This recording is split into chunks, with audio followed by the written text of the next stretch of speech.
tayo. Ngayon may nakaplay ako music. Supposedly narinig, pero hindi siya ordinary music, parang mga ano siya. Yun nga yung YouTube, ang tawag na ito. Yung tawag dito mga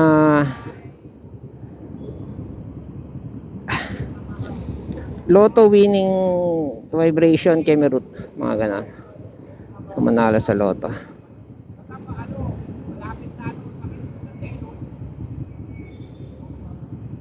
Yung mga natututunan ko sa kanila, sabi nila, gusto mong manalo, taya ka. Hindi, gusto mong magkaroon ng chance pala manalo, taya ka. Diba? Laro ka, laro. You have to be in it to win it. Yung isa doon na nanalo, sabi niya 2 years na siyang tumataya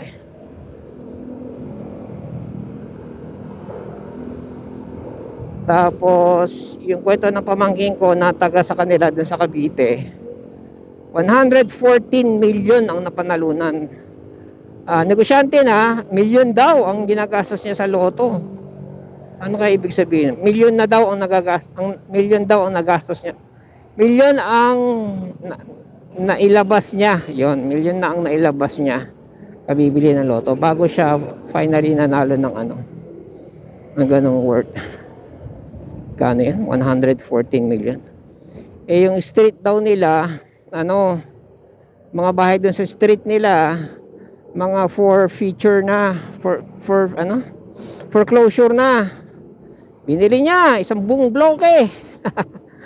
Tapos in-extend yung bahay niya, hinabaan niya yung bahay niya. O, di ba? Tapos very daw siya sa security, which is true kasi maraming balita na may mga balita na lalo na sa mga high crime country, yung nagkukwento na nanalo sa London, nagginawang tinarget ng criminal, lalo na yung nag-public, tinarget ng criminal na tawag na ito, tinarget ng criminal for extortion, for kidnapping, whatever, basta tinarget sila ng criminal. Kasi nga, yun nga, nanalo sila ng malaking halaga. Pero mo, paano kung may pamilya, di kidnap for ransom ng mga gano'n, di ba? Kaya yung sa Cavite, yung nanalo, maano daw siya sa security. Yan, yung mga, ang pinapanood ko kasi lotto winner siya, si Timothy Schultz. S-H-U-L-T-Z. Timothy, T-I-M O-T-H-Y, Timothy Schultz. Yan. American siya na 1999 nanalo siya. 1999 talaga, 1999 ng mega jackpot. And then ginagawa niya ngayon, bumalik siya sa school, sa college, tinapos niya yung journalism niya, tapos ngayon nag-YouTube channel siya, nag-interview siya ng mga around the world. Iba nga, lalalim ng accent, hindi mo maintindihan mo siya ng English around the world, nag-interview siya ng mga lotto jackpot winner. Ganon.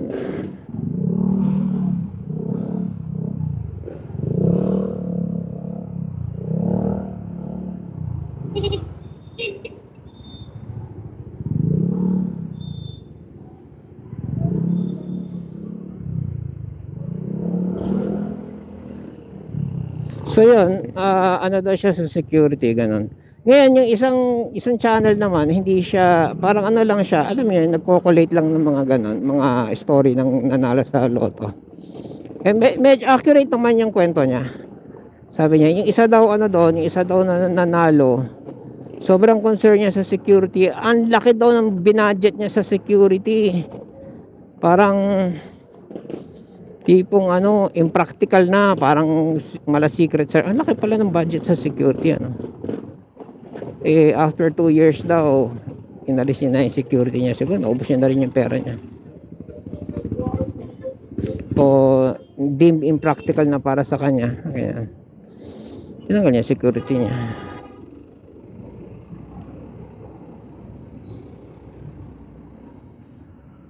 Nainit. Oh, government plate number, MMDA. Daming MMDA dito ah. Papunta kasing LTO. Woo! Iwasan ko nga tambutso mo eh.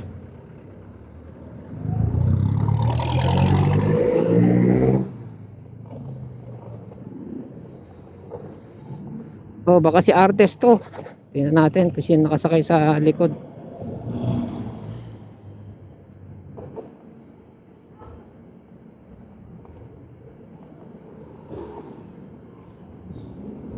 Tingnan natin ha. Wala, tinted eh. Heavily tinted.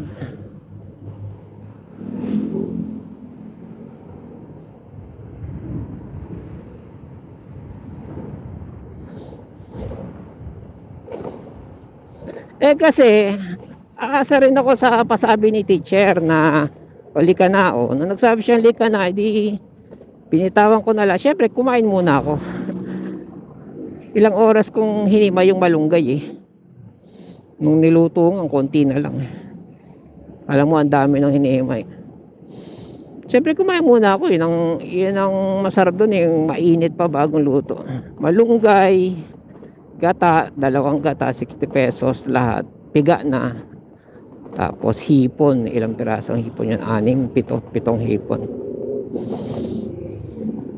With luya, with sibuyas, bawang. Para kompleto. Siya ba ako rito?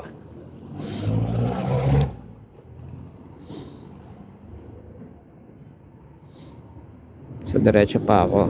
Diretso tayo dito.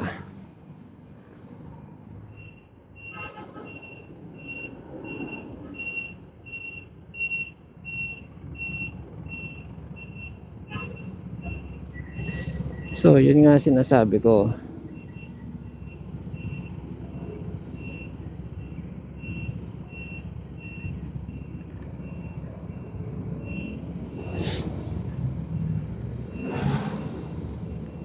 So kapag nagmo-motor ka ba, pwede ka na mag-vape. At least ano, kapag vape di ka na magsisindi, di ba? Hihigop ka na lang tapos nakakwintas, hihigop ka na lang. Hihit-hit ka na lang. Nga lang, chemical. Meron ako ang ka-teammate dati sa call center. Nanay niya chemist. Nagtitimpla doon ng vape, binibentahan niya yung mga ka-office mate namin na nagbe-vape. Ang vape noon, ano pa, mechanical, hindi kagaya ngayon na disposable. Kanya-kanyang ano yan, assemble. Kung ano mga ginagawa nila, modification doon sa table sa office. Kaya yung table sa office, habang may kausap silang customer, nakahilata yung mga parte-parte ng vape nila. Yung vape nila yung malalakas, pwedeng malakas. Parang ulap yun. Pwede mong punuin ng ulap yung ano, yung kwarto kung gugustuhin mo. Lalakasan mo lang yung mga wick, yung battery, ganyan.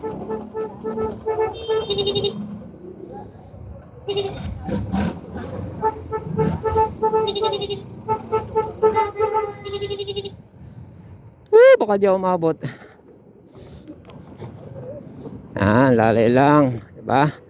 Yan sabay ganun ganun pa masarap. Alam na kung malakas yung brake. Sana tayo kakanan pang konti.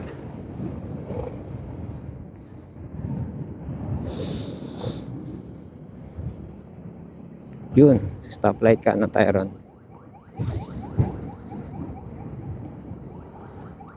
Napakanipis ng aking pantalon. Hindi siya sa semplang. Sobrang nipis na ito yung pantalon. Manipis na siya, gamit na gamit pa, so lalong numipis. Syempre gamit na gamit, ilang laban na lalo siyang numipis. So walang kaalam-alam si teacher na umuulan sa Antipolo. Tuyo dito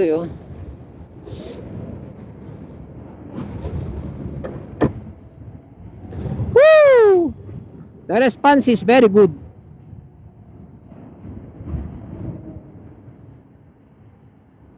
Just need to either upgrade the brake or be careful, don't go too fast. That's what I'm talking. Oy, mag-English tayo ngayon. Paano yung kwento ko, dati ako nag-call center, trip lang katuwaan lang Woo! Buelo. Ready, set, go!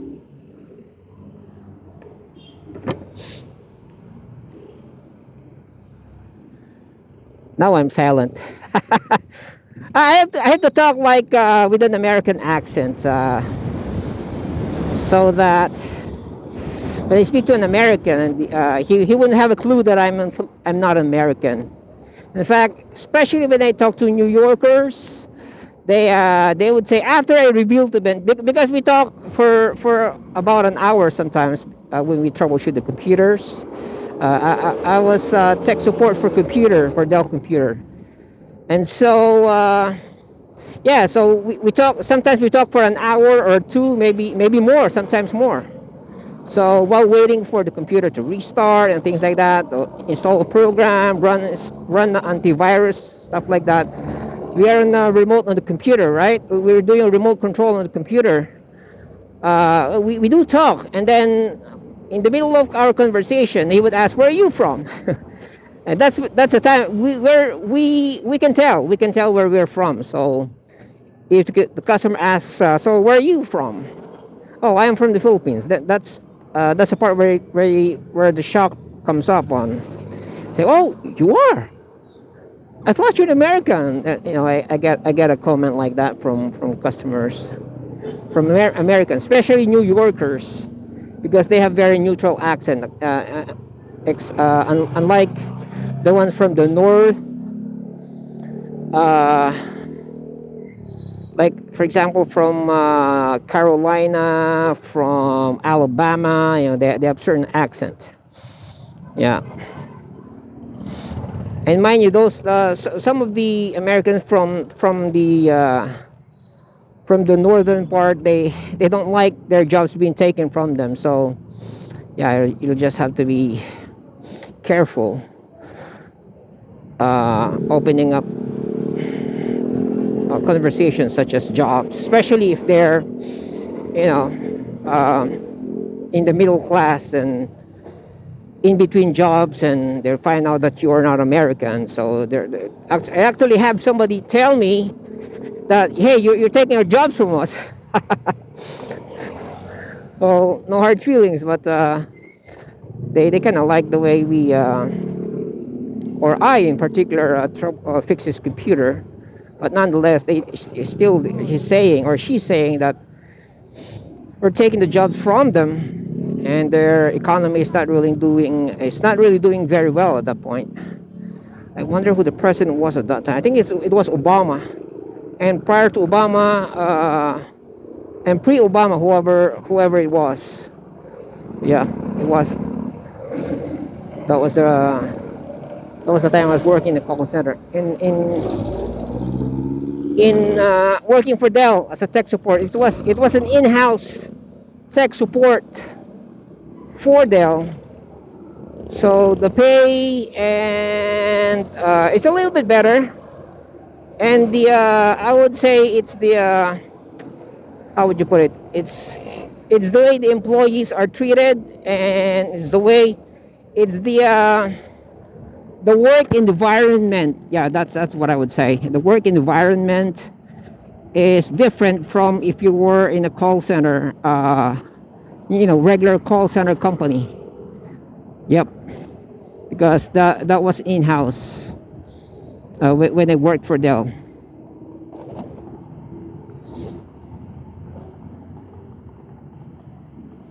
So yan, alam niyo na.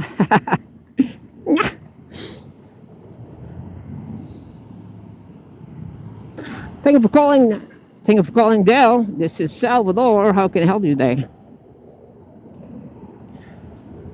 Yung sa Dell nga, tawag na ito, freestyle. Pwede ka magsabi ng, "Thank you for calling tech support. My name is Salvador. How can I help you?" Walang script. Basta magpakilala ka lang. Saan pa tayo lalabas? Sa north pa pala tayo. Sayas pa lang. Puta, pagulat ka boy.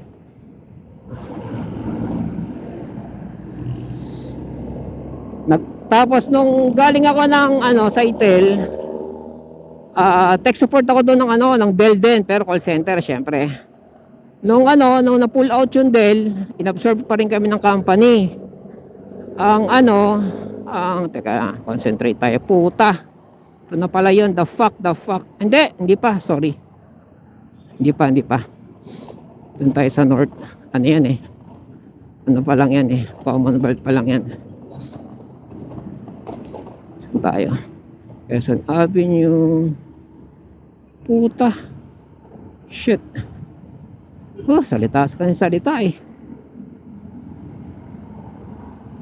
Lumagpas na nga yata ako. Ikot na lang uli. The fuck, first time. Tama na kasi kadadaldal. Ikot na lang. Sipin na lang natin na mamasyal tayo.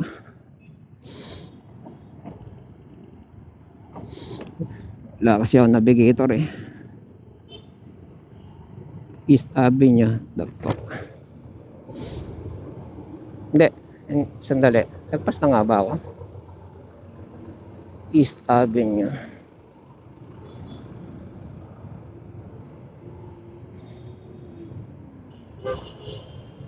Oo, mga pauwi na to eh. Daan na to pauwi eh.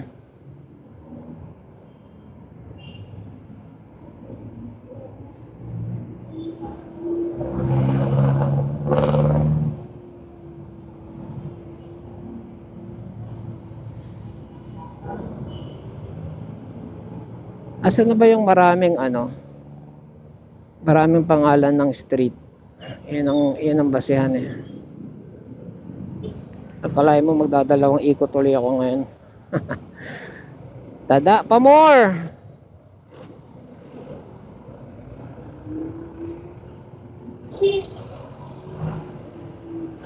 And actually pwede sana akong sa iba dumaan eh, pero yaman na. Kabisado ko yung norte. Hindi ko pala makita. Ayan, GSIS. Ano pa ba? Batasan, Quezon City, Commonwealth. Tama, lumagpas na nga ako. Ikot na lang, ng Tipaklong. Kalayaan. Yan, lumagpas nga.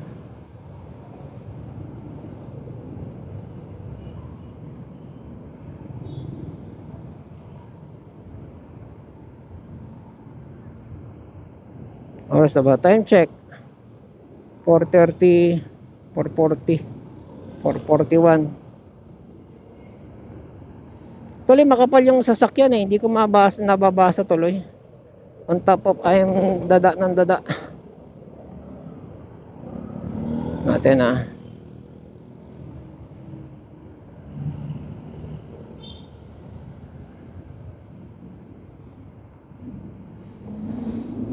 Maharlika. Ito na yung mga Maharlika. Ay shucks.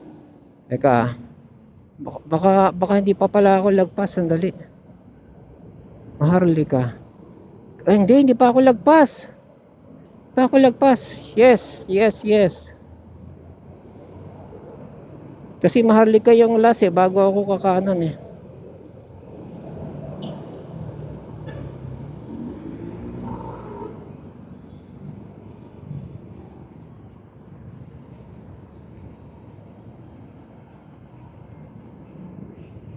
Ay, hindi. Commonwealth yan. Nope. Wrong. Hindi ko talaga. Maharlika, pag pauwi pala yan. Tama lang, magpas nga ako. Yung kanina, yung dapat kinananan ko. Kaya lang, medyo malayo ako sa gilid eh. Wala akong navigator. Sana ako may navigator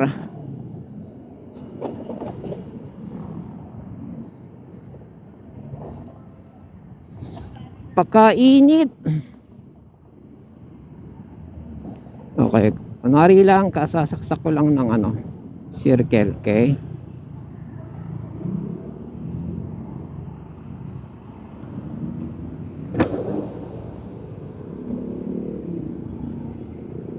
Kita mang hirap po kapag nasa gilid ka kaagad oh.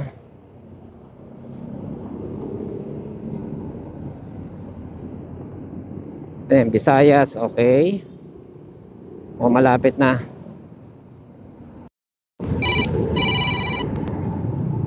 Teacher.